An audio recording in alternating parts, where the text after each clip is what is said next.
मायावती ने पहले ही ऐलान कर दिया था कि वो अकेले चुनाव लड़ेंगी। अब एक बार फिर मायावती का बयान चर्चा में है। अब मायावती ने संकेत दिए हैं कि वो कैसे प्रत्याशी तय करेंगी। बसपा प्रमुख मायावती ने अब पार्टी का जनाधार बढ़ाने के साथ ही प्रत्याशियों के चयन के लिए खास रणनीति बनाई है। क्योंकि अब चुनाव होने में कम समय बचा है, इसलिए पार्टी के एक नहीं बल्कि दो सेक्टर को मिलाकर कैडर कैंप होंगे। बसपा प्रमुख ने बूथ से लेकर सेक्टर तक के लगभग 2000 पदाधिकारियों और पार्टी के समर्थकों के कैंप करने के लिए कहा है।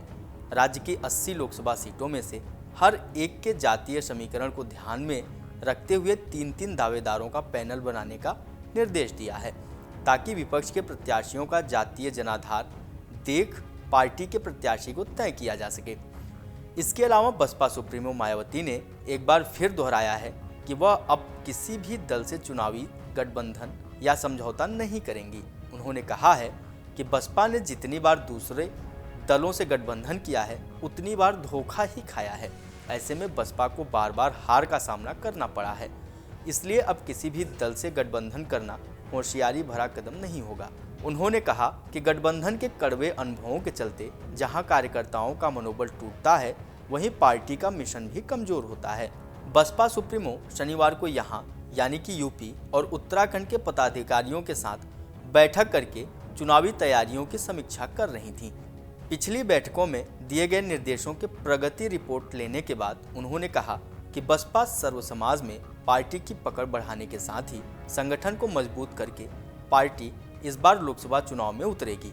उन्होंने पदाधिकारियों को हर दिन सेक्टर और बूथ स्तर पर छोटी छोटी कॉर्डर की मीटिंग करने के निर्देश दिए हैं।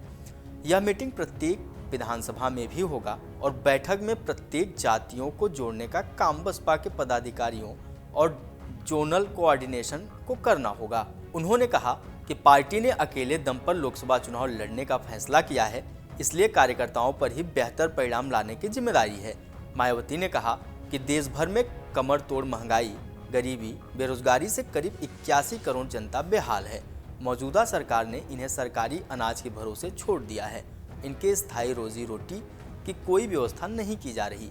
देश के करोड़ों किसानों, मजदूरों, गरीबों और मेहनतकश लोगों का हित प्रभावित हो रहा है। उन्होंने इन मुद्दों को लेकर पार्टी कार्यकर्ताओं को जनता के बीच जाने के भी निर्देश दिए हैं।